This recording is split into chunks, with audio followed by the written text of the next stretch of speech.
बिस्मिल्लाहिर्रहमानिर्रहीम। Welcome to my YouTube channel. आप देखते हैं MCM स्टडी विद ज़मीर मान। तो आज की वीडियो में हम डिस्कस करने वाले हैं केसी एंड इट्स यूनिट्स, यानी KC stand for chemical equilibrium constant. तो जिन लोगों ने प्रीवियस वीडियो नहीं देखी तो काइंडली वो जाकर देखें। केसी जो है हमने ड्राइव किया था, ठीक है, उसके बाद उसके कोफिशिएंट को ड्राइव किया था। तो आज छोटा सा टॉपिक है केसी एंड इट्स यूनिट्स। तो बहुत सी जो है इस पे बहस है कि इक्विलिब्रियम कांस्टेंट जो है इसकी यूनिट्स होते हैं या नहीं होते। मैं आपको अभी जो है वो दोनों सिचुएशंस जो है वो बयान करूंगा कि केसी के यूनिट्स होते हैं या नहीं होते। तो first of all definition of constant chemical equilibrium constant जो है उसकी डेफिनेशन देख लेते हैं। आसान है, रट्टा लगाने की बिल्कुल भी जरूरत नहीं है, थोड़ी सी जो है वो तवज्जो चाहिए कि इक्विलिब्रियम कांस्टेंट जो है ये क्या है। जब भी बटे की अलामत हो तो हम उसको रेशियो कहते हैं, ठीक है। तो रेशियो में क्या करना है कि आपने डिफाइन करते हुए the ratio between the product of concentration of product raise to the power of coefficient to product of concentration of reactant raise to power of coefficient. अब ये दोनों स्टेटमेंट्स आपको लग रही होंगी ये एक जैसी हैं, लेकिन थोड़ा सा फर्क है। फर्क क्या है? Product of concentration of product. अब ये प्रोडक्ट एक वर्ड है और एक ये प्रोडक्ट है। इसी तरह से नीचे जो है एक प्रोडक्ट है, जबकि नेक्स्ट पे जो है वो क्या है? रिएक्टेंट है, ठीक है। अब जो फर्स्ट पे जो प्रोडक्ट वर्ड आ रहा है इसका मतलब है मल्टीप्लाई क्रॉस, ठीक है। इसका मतलब क्या है? Multiply cross.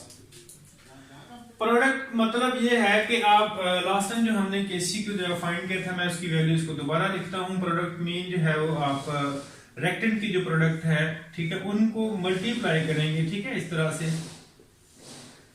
जबकि जो रेक्टेंट है इसका भी प्रोडक्ट है, यानी रेक्टेंट जो स्पीशीज होंगी आपकी किसी भी रिवर्सिबल रिएक्शन में, तो उसको भी जो है वो मल्टीप्लाई ही करेंगे।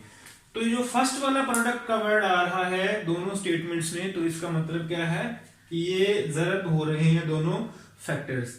तो इस प्रोडक्ट का मतलब ये है, जबकि यहां पर ये जो प्रोडक्ट वर्ड है इस स्टेटमेंट में इसका मतलब है जो किसी रिवर्सिबल या इरिवर्सिबल रिएक्शन की जो प्रोडक्ट होती है, हासिल होता है हमें, वो वर्ड है।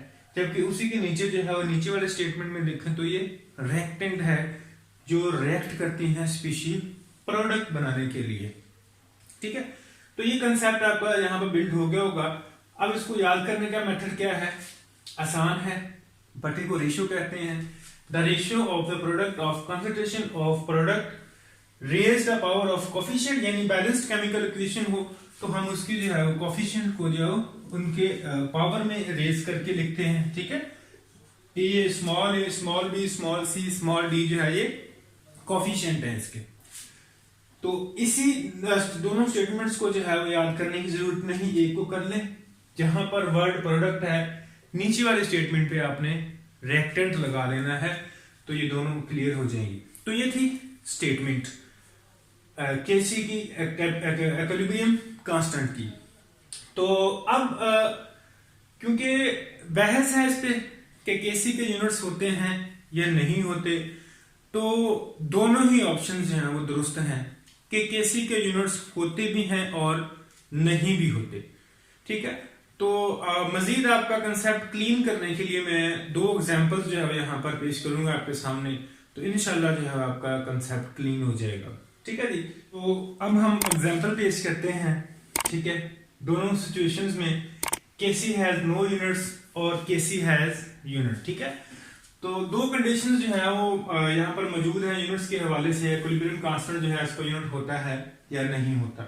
तो पहली कंडीशन जो है मैं उसको आपको एक्सप्लेन करने की कोशिश करता हूँ, समझिएगा। ऐसी सिचुएशन जिसमें केसी का यूनिट नहीं होता, मिसाल के तौर पर आप एक एग्जांपल लें, H2 plus I2 reversible reaction, hydrogen iodide, ये प्रोडक्ट बन गई। अब यहाँ पर इसको सबसे पहले बैलेंस करेंगे। हाइड्रोजन के दो, आयोडीन के दो हैं, इधर एक एक है, तो यहाँ पे दो लगा दें तो ये इक्वेशन जो है वो बैलेंस हो गई। अब इस रिएक्शन का हम लेंगे केसी। केसी निकालने के लिए हमने प्रीवियस वीडियो में मैंने आपको ये ड्राइव किया था, ये ला लॉ ऑफ मास सेक्शन, तो वो देखिएगा वहां पर जो है वो आपको ये आंसर मिल जाएगा। प्रोडक्ट को ऊपर रखते हैं और उसकी मोलर कंसंट्रेशन का कोफिशिएंट जो है उसको पावर में लिखते हैं, 2 है। इधर जो है हाइड्रोजन का ये जो 2 नीचे लिखना है, यहां पर जो फर्स्ट पे आएगा वो पावर में लिखना है। बाद बच्चे क्या करते हैं, क्योंकि जो नीचे है उसी को जो है ऊपर लिख देते हैं। अब उसके बाद गलती ये प्लस है तो यहां पर भी प्लस लगाते हैं, जबकि हमने लॉ में पढ़ा है प्लस में ये प्रोडक्ट है। प्रोडक्ट का मतलब होता है मल्टीप्लाई, ठीक है। तो इस तरह से ये हमने केसी निकाल लिया इस रिएक्शन का। अब क्या करेंगे, अब हम इनकी जो मोलर कंसंट्रेशन यूनिट्स हैं, ठीक है, उनको इनकी जगह पर लगाएंगे वैल्यूज को। तो हमारे पास जो रिजल्ट्स है वो क्या होंगे, HI हाइड्रोजन आयोडाइड एक प्रोडक्ट बन गई है, तो इसका यूनिट से हो गया होगा मोल डेसीमीटर पर क्यूब, और इसको ब्रैकेट में रखेंगे और इसकी कोफिशिएंट पावर जो है वो 2 है। इसी तरह से ये जो नीचे हैं इनको जो है वो लेंगे, हाइड्रोजन का मोल डेसीमीटर पर क्यूब, इसी तरह से आयोडीन का मोल डेसीमीटर पर क्यूब, ठीक है। तो ये यूनिट्स हमने यहां पर इनके लिख लिए। अब रिलेशन हमें क्या जो है वो नजर आ रहा है यहां पर रिलेशन में, ठीक है। ये दोनों मल्टीप्लाई हो रहे हैं, जब मल्टीप्लाई हो रहे हो तो दोनों रिजल्ट्स जो है वो सेम रहेंगे, जबकि इनकी जो पावर है वो प्लस हो जाएगी। ये रूल है मैथ का। तो अब ये भी 2 है और ये भी 2 है, एक से एक ये कट गया और एक से ये कट गया, यहां पर क्या बच गया, कोई यूनिट जो है वो नहीं बचा। तो हम लिखेंगे इस सिचुएशन में केसी हैज नो यूनिट्स, ठीक है। तो ये सिचुएशन है जहां पर केसी के यूनिट्स नहीं होते।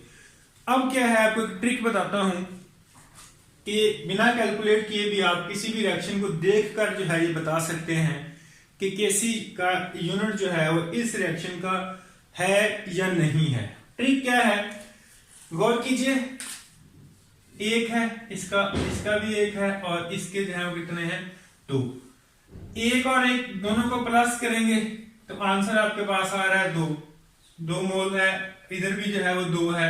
यानी रिएक्टेंट और प्रोडक्ट दोनों की जो कंसंट्रेशन है वो क्या है, बराबर है। इस सिचुएशन में केसी के यूनिट्स नहीं होते। और भी बहुत से रिएक्शन हैं जब ये सिचुएशन प्रोड्यूस होती है, दोनों के रिएक्टेंट और प्रोडक्ट में जो मोल्स की तादाद है वो बराबर हो, तो केसी के यूनिट नहीं होते। केसी के यूनिट्स जो है वो तभी होंगे जब जो है ये कंसंट्रेशन रिएक्टेंट और प्रोडक्ट की बराबर नहीं होती। मैं उसको भी आपको एक मिसाल से समझाता हूँ। तो कैसे है यूनिट्स, तो इस सिचुएशन में हम एक एग्जांपल लेते हैं, N2H2 reversible reaction give us NH3। अब इसको बैलेंस करेंगे। सबसे पहले अहम केसी का रूल है कि बैलेंस करना होता है इक्वेशन को। 2 है, इधर 1 है, प्रॉब्लम तो यहाँ पे 2 लगा दें। नाइट्रोजन के तो बराबर हो गए, लेकिन साथ में हाइड्रोजन जो है उसका इजाफा हो गया, 2 को 3 से मल्टीप्लाई करें तो ये 6 होगा, जबकि रिएक्टेंट में देखो तो ये 2 है। तो यहां पर हमने 3 लगाया और ये इक्वेशन जो है वो बैलेंस हो गई। अब इसका निकालना है केसी, उसी तरह से जैसे प्रीवियस निकाला था। प्रोडक्ट को ऊपर रखेंगे आप, NH3, ठीक है, और इसकी पावर जो है 2 है, 2 लिख दिया। इसी तरह से ये नाइट्रोजन है, इसका कोई कोफिशिएंट नहीं है, इसको छोड़ देंगे। ऐसे ही हाइड्रोजन है, इसका कोफिशिएंट जो है वो 3 है, ठीक है। उसी तरह से नेक्स्ट स्टेप में इनकी जो है वो आप यूनिट्स को जो है वो ऐड कर देंगे, ठीक है। कैसे करेंगे यूनिट्स को ऐड करने के लिए इसका लिखें मोल डेसीमीटर पर क्यूब, और इसका कोफिशिएंट जो है वो 2 है। इसी तरह से नाइट्रोजन है, मोल डेसीमीटर पर क्यूब, इसका कोफिशिएंट कोई नहीं है। हाइड्रोजन है, इसी का भी ऐसे ही मोल डेसीमीटर पर क्यूब, और इसकी पावर जो है वो 3 है, ठीक है। अब जरा आप कोफिशिएंट रिलेशन पे गौर कीजिएगा। यहां पर 2 है, यहां पर 3 है और एक, ये दोनों मल्टीप्लाई होकर क्या हो जाएंगे, प्लस, यानी 4 हो गए। यहां पर 2, यहां पर 4, इट मीन 2 से 2 तो कट हो गए, ठीक है।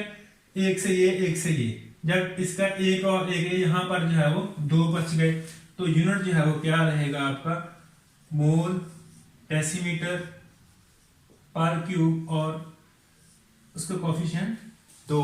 ठीक है, अब क्या है कि जब ये रिलेशन मैथ वालों को पता है ऊपर लेके आते हैं तो ये माइनस में हो जाएगा और इसकी पावर जो है वो डबल हो जाएगी।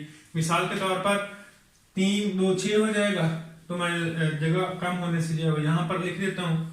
ठीक है, और रेड से लिख रहा हूँ, यानी मोल कितना है 2 होगा यहाँ पर। स्क्वायर ओपन करेंगे तो ऊपर आएगा तो माइनस हो जाएगा।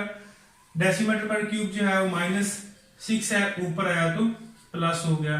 तो ये यूनिट्स जो है वो इस रिएक्शन के बच गए हैं, रह गए हैं। ठीक है, तो इट मीन कि ऐसा रिएक्शन जिसमें कंसंट्रेशन जो हो दोनों तरफ रिएक्टेंट प्रोडक्ट की बराबर हो, उसमें किसी के यूनिट नहीं होंगे। जबकि ऐसा रिएक्शन जिसमें जैसे कि ये 1 है और 3 इसमें प्लस करें तो ये 4 है, इधर सिर्फ 2 है, तो आप गौर करें तो दोनों का डिफरेंस आ रहा है, बराबर नहीं है। तो इस सिचुएशन में जो है वो यूनिट्स बन जाते हैं।